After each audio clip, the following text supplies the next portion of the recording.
I'm Stu Sorensen, and I was asked by the Northwest Montana Museum in Kalispell, Montana, to set up a display to show the way life was in the early fur trade in the fur trapping period in the early 1800s. And this it shows the tools and the materials they would use to survive and trap in the Northwest. This lean-to is made from an 8-foot square bull buffalo hide robe that I won at a rendezvous at Vi Pond in out of Melrose, Montana in 1997, and it's a brain tanned, Indian tanned buffalo robe with the hair on it, and it's painted with berry juices and earth colors. It's a war bonnet design, patterned after the one that Lewis and Clark received from the Mayotup, the chief of the Mandans, when they were there in 1803. And they sent it back to St. Louis, and it's in the museum there at this time. This is a copy of that center war bonnet design. It was the grand prize for 5 days of horse and mountain man competition at the Western National Rendezvous. I was honored by having the most points and winning the top prize, which was a tremendous honor. I made a lean-to out of it to show a camp scene in that period of time. On the left is a rawhide elk vest, which would have kept the person dry wearing that. The hair would have shed the water, the hair and the rawhide would have kept you warm even though it was wet out. There's a backpack made out of white ash, bent like a snowshoe. You carried your trapping supplies in there, and your takedown rifle, and your scent and your supplies on your trap line. You could sit on it when you made camp instead of sitting in the snow, and so it was a double duty tool. All handmade out of rawhide and ash. Buffalo robes on the floor for beds, a fire pit with a folding frying pan, made it for easy packing in your backpack. There's some meat in there. The kettle, the copper kettle, is a Hudson Bay quart cooking pot. They came in quarts, 2 quart, 3 quart, and 1 gallon sizes, all in copper, all encased together in a set. They're very popular with the mountain men. And that's a hand-forged cooking tools there to hook it over the fire. And you can also put a chunk of meat on the other end and turn it around and cook your meat over the fire. You stick it in the ground wherever you were camped. The wooden press over there is for trap springs. If they were too hard to press by hand, you made a press like that so you could squeeze the springs down and set the traps. You wouldn't have to on one that small, but wolf traps and some of the bigger beaver traps, you needed a press to set them. That's a Hudson Bay axe in the stump.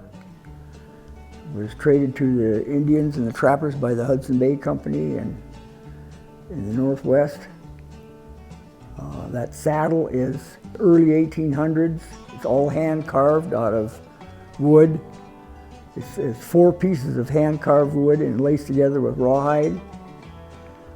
And then it was lashed to the animal with a strap and a cinch and a couple of stirrups. And then they threw a chunk of buffalo hide over the seat to sit on, and you put one under the saddle, between the saddle and the horse. And at night you put one on the bottom, You slept with the hair up and the other one on top with the hair down, and that was your bed. It double dutied between your saddle and your body at night. There's a pack saddle with a sawbuck pack saddle of that period, made out of wood with the canvas panniers on it. You put their gear in those panniers to transport from camp to camp, their traps and their camping gear, cooking utensils and bedding. There's a candle lantern on the post there. It's a metal can with a hole punched in it. You put a candle in there, and it keeps the wind from blowing your candle out, but it gives you, it's like a early flashlight. Up above is a Flathead Free Trappers flag. It shows the turtle, which was a symbol for longevity, and the eastern coastal Indians said that the earth was built on the back of a turtle in the beginning, and so it has a lot of spiritual importance to the Native Americans. And it shows the Rocky Mountains and the trapping. That was their insignia for the free trappers. They were self-employed, whereas the trappers working for companies were company employed, they worked for a wage, and then but they gave all their beaver to the company. The free trappers sold their pelts to the fur buyers for supplies for the following year directly, rather than going through a company. That's why they were called the free trappers. The beaver here is stretched on a round hoop, which they did with willow hoops in the Northwest, and they stretched them round and scraped them and dried them, and then when they were partly dried, they would fold them in squares, fold all four sides in to make a square, and then they put them in bundles of 90 pounds, and then that's the way they packed them. Here's a photograph on the wall here of the trade in session at Fort Pitt in Canada in 1897. And it shows the Indians trading their furs in to the fur buyers at the fort for supplies. And you can see they're wearing new blankets, they got fancy hats on and firearms. The first European gentleman to the right is grading the furs. The next gentleman is recording the value of the furs and what they traded for them, and then they're put in a pile that will go to the Hudson Bay Company.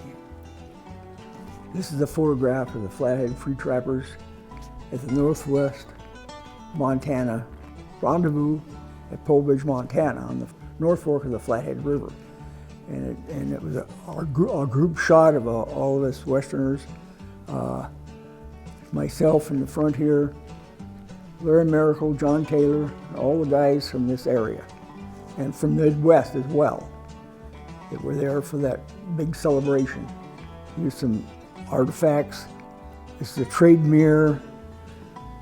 The Indians called them looking glasses, and they were real popular with the Indians because they never seen their own reflection. And this is a neck pouch with a spoon made out of silver, like a turtle shell and a turtle neck on it. And they carried your medicine in that, and that was what they used, of course, to eat with, but that was a medicine pouch they carried around their neck. And some glass beads from Europe that were used for trade to the Indians. There's some brass beads. These are shell beads called wampum that were made in a new country here. And these are millefleur beads from Italy, and the red coral beads, and that's a choker of bone and black beads. Here we have some more articles from that period. The water gourd for transporting water. There's a beaver hat made of a beaver hide with the guard hairs clipped off, and it's got the medicine wheel laced with porcupine quills and feathers. A warm hat for winter. The knit hat is called a toque. It's a French word, and it's hand knit out of wool, and it's got a hat pin in there made, and that hat pin carved in the shape of a turtle is out of a buffalo horn, and that pin holds your tobacco and pipe in top of your hat, because that was the last thing to get wet when you were paddling in a canoe. And the Hudson Bay Company wouldn't hire anyone that could swim to paddle those canoes, so they didn't want to leave them the cargo, the valuable cargo. So that's where you kept your tobacco, was right in the top of your hat, and that pin kept it in there so you didn't get it wet. Some hand knit mittens, wool mittens, a pair of hand beaded moccasins, a plain style with that style of beading. Here were some personal items from the trapper. There's a little leather bag for keeping tokens in, for beaver tokens. Some handmade eating tools, a fork and a knife that's hand forged, and a little leather bag, and a little neck knife sheath, some butcher knives. This little wooden can contains beaver scent that you use to attract the beaver, to lure the beaver to your traps. You put it on the stick, you put it on the stick and you poke it in the bank above your trap, and that lures the beaver in there to smell that scent, and that's how you catch them. And these are a pair of scent glands out of a beaver that you grind up and use in your scent lure. There's a flint and steel striker set with a steel striker, a chunk of flint, and some charm material. There's a small sharpening stone with a rawhide case that I made out of deer skin. Carry a sharpening stone in to keep your knife sharp. It's very important for skinning. This is a brass case box that's used for tobacco. It keeps your tobacco dry. It's got a magnifying glass in the top. You can actually light your pipe with that magnifying glass when the sun's out, instead of having to make a spark with a flint and steel. This is a block of tea over here. It's black tea. It was made in China and shipped over to trade to the New World. It was a big item. Nobody drank coffee in those days. Everybody drank tea. Even the Indians drank the tea. Here's a twist of tobacco. It was wet. It was dried and then wet and twisted. And a clay pipe with a reed stem. There's a hand beetle bottle and hand Indian tanned case from the Salish, from a friend of mine's grandmother made over in the Kootenai. Down below were a Finch flintlock musket, Charleville, from the 1700s, that were traded to the Indians for hunting, and a buckskin case for it. There's a patch knife, and below it is a 1 pound bar lead. That's the way you bought it, and then you melted it down in a ball mold like that little scissor tool there. You heat it up in a ladle, like this folding ladle here. You put a stick in there so you don't burn your fingers, and then heat that lead up in there, and then you pour it into the mold. And when it cools, you open it up, and then you've got a round ball. And that's what they did. That's what you did after supper at night. After you had coals in the fire, and you sit your ladle in there and heat that up and make a few round balls. And you always save your lead when you were hunting. You always shot an animal where you could retrieve the lead, because you couldn't get any more lead until you went to rendezvous the following summer. So you had to save all the lead you could, because it was irreplaceable. The tomahawk was made for me by a blacksmith at the 2001 rendezvous in the North Fork of the Flathead, and it's an exact copy of the ones that were made in Harper's Ferry for Lewis and Clark to go on the trip, on their exploring trip. An exact copy, and it's even marked U.S. on one side from the U.S. Armory. There's a Lewis and Clark compass in a wooden box that they carried. Everybody carried one on the trip. There's a shooting bag with the gun flints for your hammer, for your firing mechanism. There's a wooden block with pre-patched balls for quick reloading. and a powder measure made out of deer antler. You pour your powder in there, pour it in the barrel, and then you take your short starter and start the ball down the barrel, and then use your ramrod and put it all the way down and tight, and then touch it off. Your powder pouring, it's all made out of elk hide. There's a ball pouch made out of leather to carry your round balls in. That's 54 caliber, and that's a Hudson Bay blanket in the bottom there. And you can see the marks, the black marks on there signify how many beaver it costs to buy that blanket. There's 5 beaver on that. That means that blanket costs 5 pelts. That's how they priced it, because the Indians couldn't read and they couldn't write, and so that's how they marked the blankets. These are some clothing articles from that period.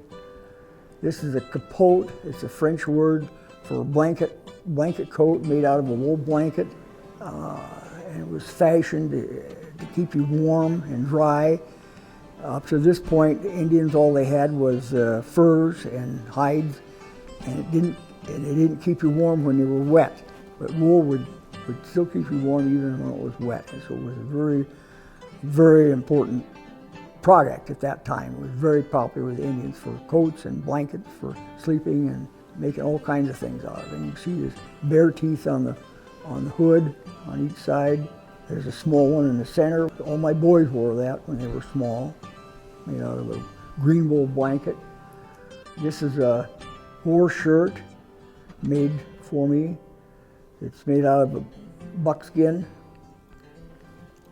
They were open in the arms, so when the Indians were fighting, they just pulled their arms out so they could work their bows without being encumbered by the sleeves.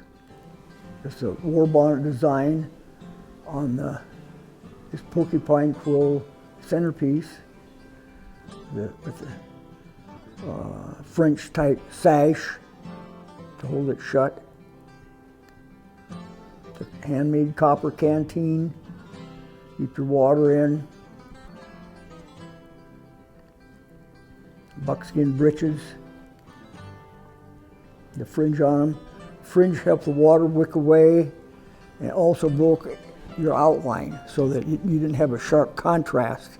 You kind of blended in with the flora and with the surrounding grass and trees. Well, we have a couple photographs from the Chinese Wall in Bob Marshall Wilderness. It's a wall 1,000 feet high and it's 20 miles long. It's an escarpment from earthquakes very early in this country, and back in the Ice Age. This is a photograph of the 2001 rendezvous in the North Fork of the Flathead for the free trappers. Rendezvous is a French in origin, meaning a prearranged time and place to meet. And that's the camp, that's the North Fork of the Flathead. And that's Glacier National Park in the background.